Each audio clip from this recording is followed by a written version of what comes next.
I'm leaving for someone else. Don't look for me. The house was too quiet when I got back from Munich. Not the kind of quiet that says, everyone's asleep, but the kind that sits heavy in the corners, like something's missing. My suitcase rolled over the hardwood like a coffin dragging behind. I noticed the absence before I saw the note. No humming from the kitchen. No heels clicking across the floor. No smell of perfume or burnt toast. Just sunlight bleeding through the blinds and a strange stillness that raised the hair on my arms. Then I saw it, folded neatly on the kitchen counter next to a cold cup of coffee. The mug was mine, the one with the chipped rim and the faded logo from my first sales award. The note was written in her handwriting, looped, deliberate. I didn't open it right away. I just stared at it for a few seconds too long. My body didn't move, but my mind. It started flipping through scenes like a photo album on fire, her laugh echoing in the bathroom, her bare back in the morning light, her voice when she used to say, "Don't be gone too long." Eventually, I opened it. I'm leaving for someone else. Don't look for me. That was it. No name, no explanation, just the kill shot, like I was a chapter she'd finished reading. I'm Michael, 42 years old, sales manager for a medical device company. Lots of hotel beds, rental cars, client dinners with forced laughter. I've been on the road more than I've been home these past few years, always chasing targets, chasing bonuses, chasing something. I stood there, note in hand, and didn't say a word, didn't scream, didn't cry, just folded the note back up and put it in my pocket like a receipt from a place I never wanted to visit again. The coffee was still warm enough to burn my tongue. I drank it anyway. I think some part of me shut down that morning, like a fuse tripped in the back of my skull. Everything on the surface kept running. Emails, meetings, phone calls. I even cracked a joke during the team briefing that afternoon. No one saw anything. No one heard the thunder behind my rib cage. You learn to keep your face straight when you work in sales. Doesn't matter if your kid's sick or your wife's sleeping with someone else. You smile, you pitch, you close. That's the game. But something had shifted. Every word I said that day felt like it belonged to someone else. My voice came out clear and steady, but my thoughts were somewhere far off. Not in the meeting room, not even in that house. They were trapped in some kind of purgatory where nothing made sense anymore. She was gone. And not just gone, like storming out after a fight or packing up for the weekend. This was clean, surgical, a quiet execution of everything we'd built. I hadn't even seen it coming. No fights, no screaming matches, just a few long silences over dinner, a few colder kisses. But you tell yourself that's just life. Marriage gets tired sometimes, everyone knows that. Except maybe it wasn't life. Maybe it was her deciding I wasn't enough. Or maybe it was me, chasing deals in Berlin and Barcelona while my marriage drowned quietly in the background. I didn't tell anyone that day, not even my best friend Eric. We talk every other week, mostly about cars and football and the stupid things our coworkers say. He asked if I was okay on a call later that night, said I sounded a little off. I said, just jet lag. He believed me. That night I lay in our bed, my bed now, I guess, on the left side where I always slept. Her pillow was still dented from the last time she lay there. I didn't touch it, didn't flip it over, just stared at the ceiling until morning. I'd always thought if something like this happened, I'd break, scream, punch a wall. Instead, I just floated. Like my body was still moving, but the rest of me was hovering 6 inches above it, watching, disconnected. Grief, it turns out, can wear a suit and show up to work on time. I didn't sleep for 3 days. But no one noticed. The first thing I did was buy a burner phone. That might sound dramatic, but when someone leaves you with just a sentence, no name, no clue, you stop thinking straight. You start wondering if there's something else going on. Something deeper. Something you weren't supposed to see. And I'd always trusted my gut. It had closed deals in 5 countries. It had helped me navigate clients who smiled through their teeth and competitors who'd slit yours for a contract. And now that same gut told me this wasn't just about love. It was about deception. I kept going to work, hitting my numbers, shaking hands like nothing had happened. But beneath the surface, I was taking quiet steps, one after another, toward a truth I didn't yet understand. The house, for one, was still half hers. Her jewelry was gone. Her makeup, gone. But her winter coat was still hanging in the hallway closet like a ghost that hadn't left. A couple of books on the nightstand. Her passport. And the laptop, our shared one, was still there too. It took me 3 days before I opened it. I'd spent the first 2 pacing past it like it was a landmine. On the 3rd night, I sat down with a whiskey and cracked it open. Her password was the same it had always been. Pavlova, 84. Some ballerina she used to idolize. The inbox was clean. Too clean. Like someone had come through and swept up all the crumbs. Except they missed something. The trash folder. 33 deleted messages. Most were junk, ads, newsletters she never read. But buried near the bottom was a thread from someone named Jay. The subject line, "When you tell him, let me know." It was dated 2 weeks before she left. I clicked it open, and the room tilted sideways. He'd called her Angel. Said he couldn't wait to wake up next to her every day. Said she shouldn't worry about the house, that he'd take care of her. Take care of her? What the hell did that even mean? I didn't reply. I didn't forward it to myself. I just sat there, staring at the words like they were written in blood. There was something too polished about it all, too timed. She'd waited until I was overseas. Left the laptop, but nothing traceable. Deleted everything except the one thread she'd forgotten, or maybe wanted me to see. And I started to think, what if this wasn't just an affair? What if she'd planned it? My mind turned toward our finances, joint accounts. Her signature on the mortgage refinance last year, the one she insisted we push through before rates went up. She wanted my signature on everything. She said it was for security. Maybe it was. I started pulling our bank statements quietly, downloading PDFs during lunch breaks, saving them to encrypted folders on my work laptop. I created a new email address under a fake name, old high school trick back when I used to ghost around online poker tables, and backed everything up there. There were transfers, not massive, but steady. $1,200 here, $800 there, always from our joint account to a separate savings one I didn't recognize. In her name. Over 6 months, she'd moved nearly $18,000. That was no accident. I stopped trusting coincidence the same day I stopped trusting love. I didn't tell Eric. I didn't tell my sister, not even my father when he called to check in and said, "You sound tired, son." "Just work," I replied. Everyone bought the mask. No one saw the quiet war I was preparing for. I began documenting everything, screenshots, notes, voice memos when I thought of something in the car, like how she used to go to yoga on Wednesday nights but always came back without breaking a sweat. I made a log of strange calls I found in our cell phone records, numbers with no names, always late at night. There was one number that came up a lot, San Diego area code. I ran it through a People Finder app. It came back registered to a man named Jared L. Becker. I didn't recognize the name, but something told me I would. I searched social media. Nothing under that name, but then I thought, maybe she saved his number under someone else's name in her phone. Maybe she'd met him at that nonprofit she volunteered at. Or maybe she never volunteered at all. I called the number from my burner phone.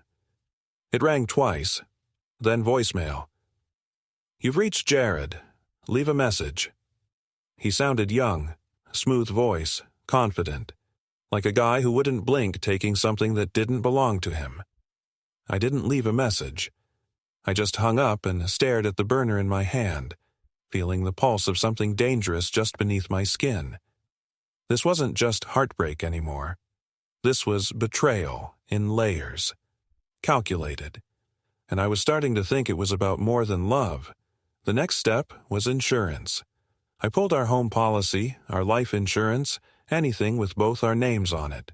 Most of it was standard, except she'd increased the value on my life insurance policy 6 months ago, requested the form herself, faxed it in. I hadn't even noticed. She'd forged my signature. I compared it to an old lease I'd signed. Identical strokes, but slight hesitations on certain letters. Not enough to catch on first glance. But I was looking now. I printed both, labeled them, filed them under a folder I had started calling If I Die. Each day I went to work like normal, tied my tie, greeted my team, laughed at the boss's dumb jokes, but every night I returned to the empty house and became someone else, someone watching, documenting, remembering. I didn't drink much anymore, just enough to take the edge off. Too much and I'd risk losing the thread, the focus. I wasn't just a man who'd been left. I was a man being set up for something. Maybe not death, maybe not jail, but something. And the woman I had married, the woman who once cried in my arms when her mother passed, was at the center of it. I didn't know how deep it went, but I was going to find out, even if it killed me. There's a sound grief makes when it finally finds a home inside you. It's not loud, it's not dramatic.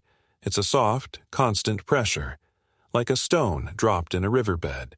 You feel it every time you breathe, but you can't quite name it. It just exists. That was me in the weeks that followed. I'd memorized the sound of an empty house, the way my keys echoed when I dropped them into the bowl she bought from that street vendor in Florence. The silence where her laugh used to be, just behind the pantry door when she'd catch me eating cereal out of the box.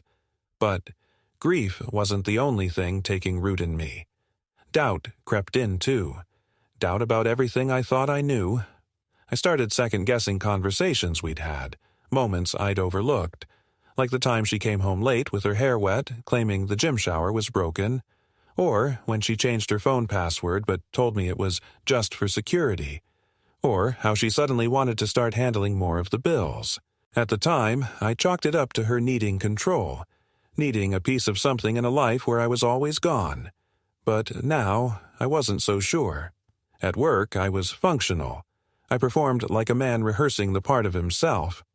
I laughed when I had to, closed a deal with a hospital in Denver, even won sales manager of the quarter, posed for a photo with a smile so tight my jaw ached afterward, but inside, my thoughts kept circling back to Jared Becker. I ran his name through everything I could find: real estate databases, LinkedIn, property records.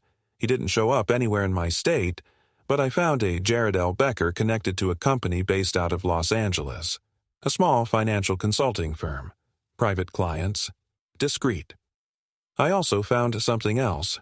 A photo buried on an old Facebook profile that hadn't been updated in years. Him on a beach, her in his arms. Her eyes were closed. He was kissing her shoulder. The post was dated 3 years ago. 3 years. We were married for 5. My stomach turned. Not because of the kiss, not because of the beach, because she had looked happy. I didn't confront her. I didn't call. What was I going to say? Hey, I found a picture of you with the guy you left me for back when you were still pretending to love me. Number I kept my silence. Instead, I started noticing other things. My company credit card had 2 strange charges, both in L.A., both while I was supposedly in Germany. But the receipts said otherwise. A boutique hotel, a dinner reservation at a high-end restaurant. And the name attached? Michael R. Langston. Me. Someone had used my corporate card, my identity. I called the bank, played dumb, told them there must be a mistake. They sent over the receipts. Signatures looked like mine, but I'd never been to L.A. that month. I started taking notes on everything. Not digital, handwritten. I didn't trust the cloud anymore. I carried a small leather notebook everywhere, filled with chicken scratch, names, dates, locations, questions. I labeled it malfunction in red Sharpie. No one asked what it meant. One night, I went to a bar near the airport, the kind with stained glass windows and a bartender who doesn't ask questions. I sat in a booth with a whiskey and stared at the pages I'd filled. There were patterns now. She started pulling away around the time I got promoted. The money started disappearing around the time she started volunteering. The credit card fraud lined up with one of my longest international trips. It wasn't chaos. It was a timeline. A slow bleed, like she'd been hollowing out my life, brick by brick, without me noticing. I went to our old storage unit the next day, the one where we kept old furniture and wedding photos we hadn't hung up yet. The key was still on my ring. When I opened the door, dust rushed out like a memory. I turned on the light. Most of it was untouched. Boxes, frames, that ugly lamp her mother gave us. But one bin was missing. A small one, labeled LISSA-private. Gone. I looked through the rest. Nothing personal. Nothing even remotely sentimental. It was like she'd been stripping herself out of my life, detail by detail, long before the note on the counter. What kind of person does that? What kind of person plans their disappearance so thoroughly? And then, one night, deep in the quiet, another thought surfaced. What if this wasn't just about her leaving me? What if I was being set up for something bigger? Fraud? Identity theft? Something worse? The increased life insurance, the forged signature, the hotel in L.A. under my name. It all started feeling like a trap. A slow, subtle frame job. I kept digging, emails, mail, old voicemail logs, and then, one morning, I found something. Tucked in the back of a filing cabinet behind tax forms and travel receipts was a thin manila envelope.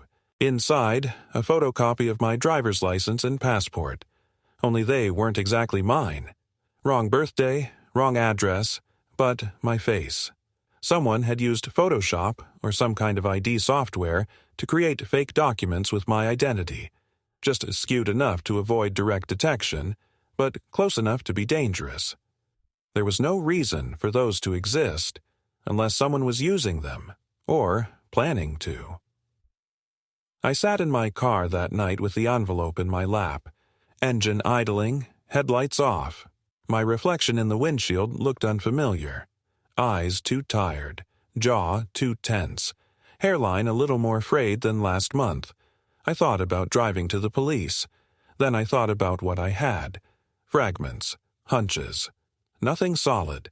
And if I was right, if she was setting me up, the last thing I could afford was for my paranoia to be documented in an official report. So I didn't go to the cops. I went home, locked the envelope in my desk drawer, and called a friend from college who now worked in private investigations.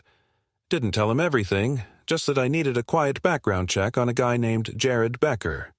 And, if possible, a look into any open accounts or records tied to my name that didn't trace back to me. He said it would take a week. I said that was fine. I could wait. I'd been doing nothing but waiting since the morning she left. The next chapter of my life wasn't coming for me. I was going to have to go and drag it out myself. It started with a voicemail. Not from her. From my bank. Mr. Langston, this is Natalie from Premier Private Accounts. We flagged some irregularities regarding your recent wire transfer requests. Please contact us at your earliest convenience. Wire transfer? I hadn't made one. Not recently. I called immediately. Natalie answered. She sounded sharp, professional, polite in that way people are when they're trained to tell you something is very wrong without causing alarm. 2 international wires were requested under your name last week. One to a bank in the Cayman Islands, the other to a firm in Zurich. My mouth went dry. I didn't authorize any transfers. Understood, sir. We've paused all transactions for now, pending verification, but we'll need you to come in to verify your identity and file a fraud report. I hung up and just sat there. Cayman, Zurich, 2 places people go to hide money, or wash it. This wasn't just about her leaving me. It never was. She was taking everything. Not just what we had, but what I was. My name, my signature, my records. It was an erasure, a controlled demolition. The next morning, I checked the mailbox. Buried beneath bills and flyers was a letter with the return address blacked out by marker. Inside, a copy of divorce papers. No return address. No cover letter. Just the documents. Filed under her maiden name, stamped by a notary I didn't recognize. And my signature, except I hadn't signed them.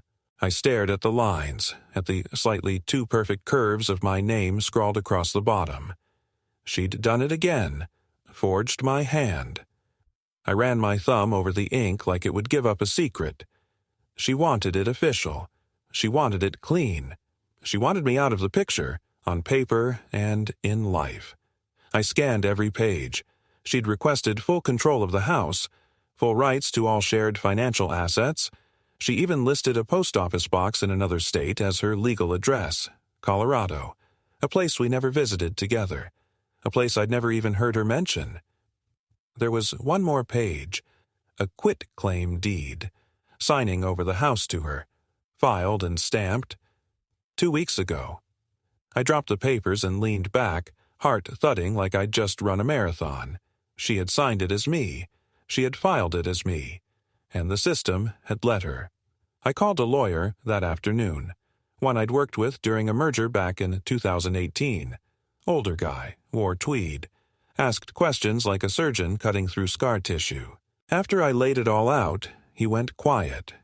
Then he said, "Michael, this isn't just divorce. This is fraud. High level, premeditated, and from the looks of it, she's trying to bury you before you even realize you've been killed." We spent 2 hours going over everything. Bank statements, forged documents, the fake IDs, the life insurance bump. Then he said the words I'd been afraid of. "If she has a new ID for you, and she's moving funds to offshore accounts, we might be looking at identity laundering." Meaning, he said, she's not just taking your money. She might be building a new version of you, one she controls.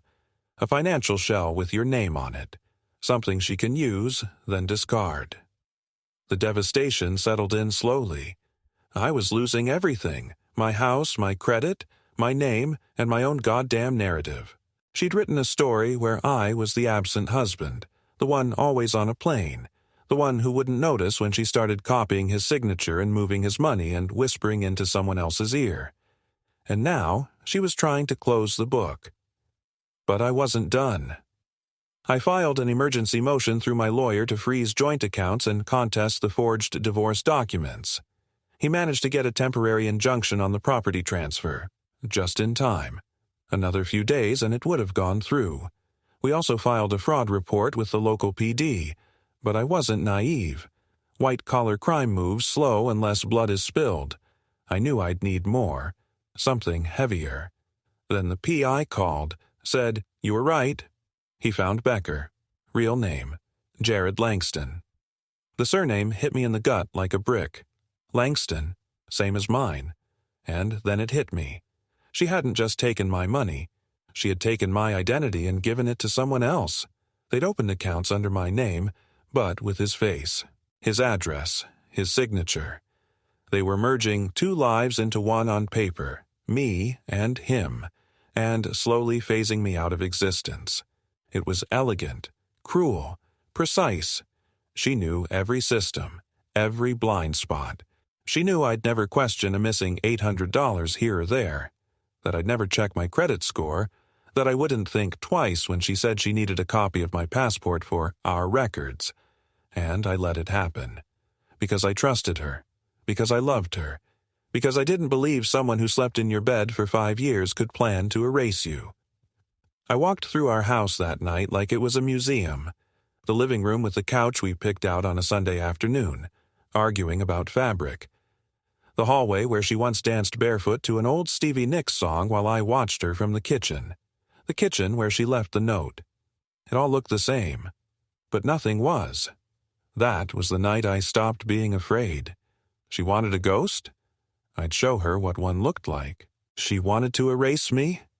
Then I'd go underground, find the cracks in the story she built, and tear them wide open. There's something that shifts in a man when he stops trying to salvage a life and starts hunting down the one who ruined it. I became someone else in the days that followed. A ghost in my own story. No more calls to her, no more messages. I let silence be my message now.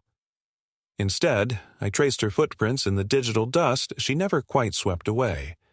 The private investigator, Leo, was ex-Boston PD. Rough voice, quick mind. He'd already gotten me more in a week than I could have found in 6 months. He dug up everything.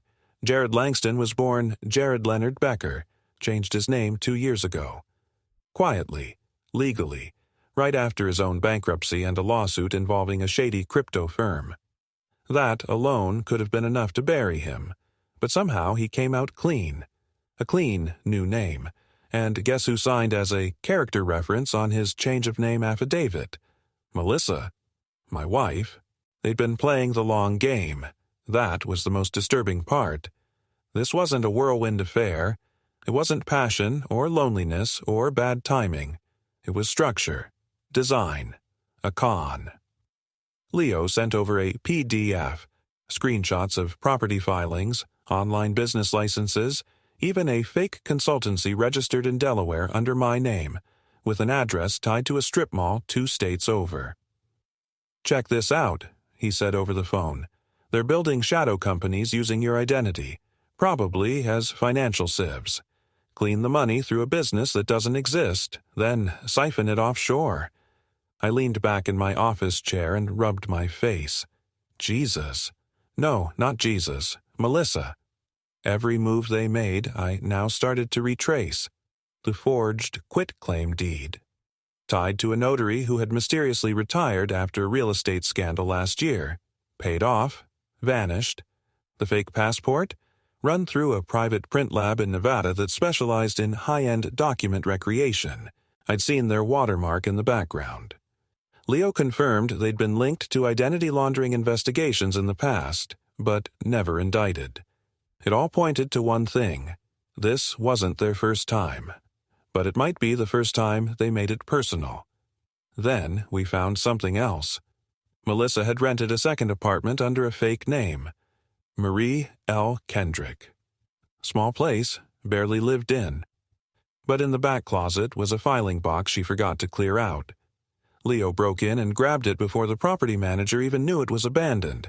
Inside, a flash drive with encrypted files, which Leo's guy cracked, a ledger of expenses, payments, dates, all tied to Jared, notes with my passwords, old ones, some still active, and a printed page from my LinkedIn profile, underlined in red. Too busy, always traveling, perfect. I stared at that page like it was a murder weapon. Because it was. The flash drive had more. Scans of my birth certificate, old tax returns, emails I thought I'd deleted years ago, even a draft of a new identity, with a slightly altered spelling of my name, a different SSN, a new digital trail, like they were creating an AI-generated clone of me to move money and dodge detection. They weren't just stealing my life. They were rewriting it. That night I sat in my car in the grocery store parking lot for almost an hour, staring at nothing, thinking about the first time I met her.